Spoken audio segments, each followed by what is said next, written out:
Well, while we were at the train show, we found something else we wanted to share with you. Another thing that we found while we were screwing around, they have the model of the big bridge that goes across the Great Salt Lake. They do? The Lucin Cut-Off.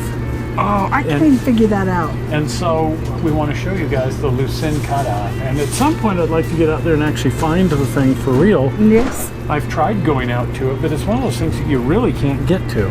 It's just out in the middle of nowhere. You can get a rowboat maybe and try to get out to it. But I don't know how, short of like flying over it with a helicopter or something, you used to be able to take a passenger train. Yeah. But no more. No if you more. want to see it, you just have to, well, you can look at this show. That's how you can see it. So check this out, the Lucin Cut-Off. Well, while we were at the train show in Ogden, we had to check out their train layout. I love this part. Isn't this neat? These are all scenes from the construction of the Transcontinental Railroad. And all except one of the scenes. One of the scenes depicts building the Lucin Cut-Off. That. Which cut off a whole section of the original Transcontinental Railroad by building a bridge right through the middle of the Great Salt Lake.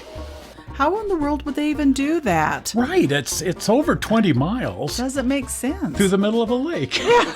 How? But here's the map. You can see the original route going up through Promontory Summit, winding up through the mountains.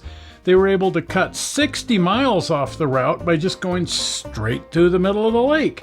So on close examination, it actually turned out to be easier than you might think.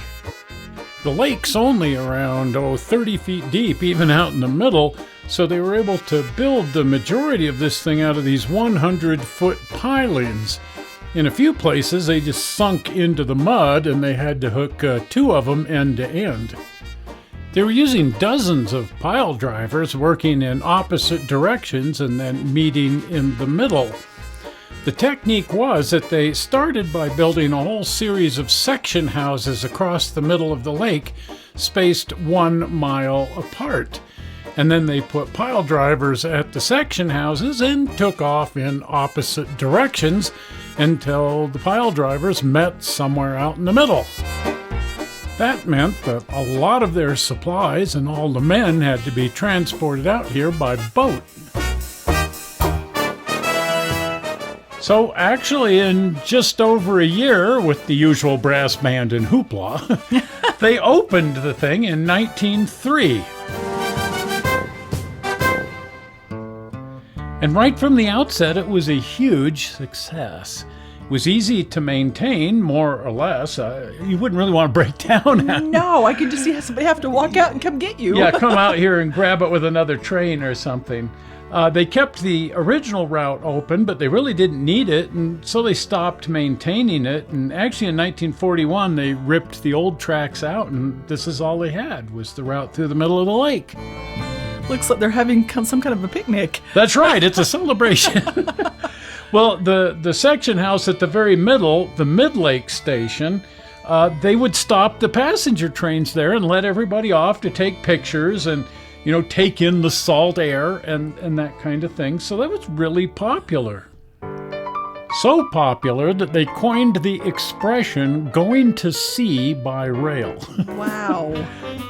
People would intentionally choose this route just so they could cross this amazing bridge and see the sights going across the middle of the Great Salt Lake. Now, eventually, they had to give up on the practice of letting people off. But it was, no, I don't know, because I don't know. Well, I don't actually know what they did, frankly. I digress. They had a fire on there somewhere in the 1940s, and it occurred to them that that whole thing might go up in a blaze of glory at some point. So in 1959, they decided to build a parallel causeway just out of fill. Because like I say, the lake's not that deep. And then for 10 years, they operated both the wood trestle and the stone causeway. That way they didn't have to worry about fire. The nearest fire department's about 200 miles away. So that wouldn't work. No. Anyway, they operated both sections here for, well, until the late 1960s. And then at that point, they decided, we don't really need the wood section. Let's just salvage it out. Oh, dear. And they started tearing it up. Now, they sold the wood rights to some other people who wanted the wood. This because while the bottom part of the trestle was all built out of Douglas fir and really wasn't considered to be all that valuable, the decking on this thing is old-growth California redwood. Oh, my. And so everybody wanted to get a hold of that. I'll bet. By then, they cut down all the old-growth redwood in California. Yup. That's pretty sad when you think about it. Now, as it happens, even the Douglas fir today goes for a fortune. There's a company called Trestlewood out of Brigham City, Utah, and they're selling this stuff on their website. But even the Douglas fir here sells for thousands of dollars, and this, the original old-growth redwood, this piece is 4 inches wide, and it's on their website for $400. Wow. So not cheap. So really, it's just furniture grade. So while we were off screwing around in southern Utah a couple of days ago, we stopped by the Desert Pearl Inn at Zion Canyon. I tried to get us rooms there, but it's sold out months in advance. It is. But this was built in the 1970s entirely out of Lucin redwood, old-growth redwood from the Lucin Cut-Off. What in the world would this wood be worth today? But it's all been built into a hotel. The entire hotel, about 10 buildings worth, all built out of redwood. Looks like there's a lot of holes and not holes in it. And oddly enough, that makes it even more valuable. Yeah. Because it's rustic. Everybody wants to see the holes from where the bolts used to go through. It's history and it's character, and it makes it even more interesting. This is sure a beautiful building set against the Zion Mountains. We had a fun trip down there. Oh, it was a blast. I wish we could have gotten rooms. Let's see if we can get reservations and come back. Absolutely. That's some screwing around. Now, out in front, they've built this trellis for vines to grow on, and it's a trestle trellis. They've done it to look sort of like the original trestle, just as an homage to that. That's really neat. I like it. Now, if somebody wants to go out to the actual Lucin Cut-Off and explore and screw around out there, well, you can't get there from here. It looks a little difficult to get to. Talk about the middle of nowhere. You have to charter a boat. I mean, there's no other way to get out there. Passenger trains don't go anymore, and even if they did, it's not like they're going to let you off for a while to explore. But people will come out here in a boat just to see some of the old abandoned equipment that's been sitting here since 1903. And not those boats. And not those boats. No, you want to get a good boat when you come out here, which is no mean feat because this lake just destroys any boat that you put into it, which is how these ended up here, I guess. Yeah, a little rust. So even chartering a boat is tricky because there just aren't that many boats on this lake, for good reason. The water here is 25% salt. Anyway, if you visit in the late winter when the lake level is low, you can see some really neat things. We should try that. We should. Let's see if we can charter a boat.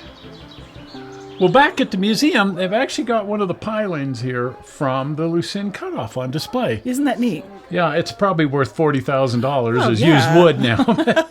Anyway, it's neat. They've got it in the museum so you can see just what these actual pilings looked like when they were out on the lake. Well, there it is. The Southern Pacific used to call this going to sea by rail, and that really fits. It sure does. Wish we could. That'd be fun.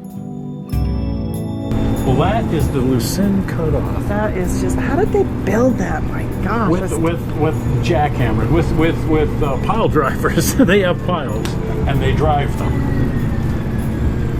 Well, they do. And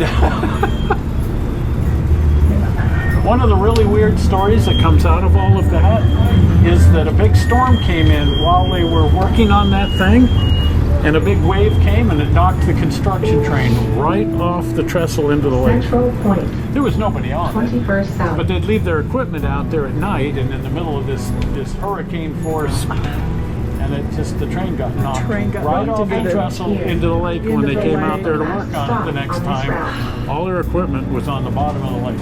I'd hate to be their boss.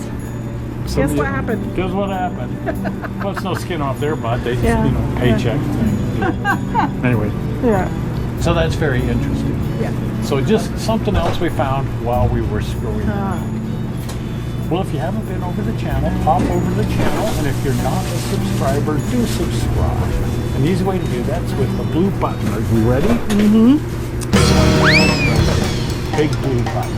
Well, we're not sure how you found this movie on the internet. I hope you didn't find it boring, and we will see you here on Sunday as we drive around finding some stuff. Bye-bye. Bye-bye.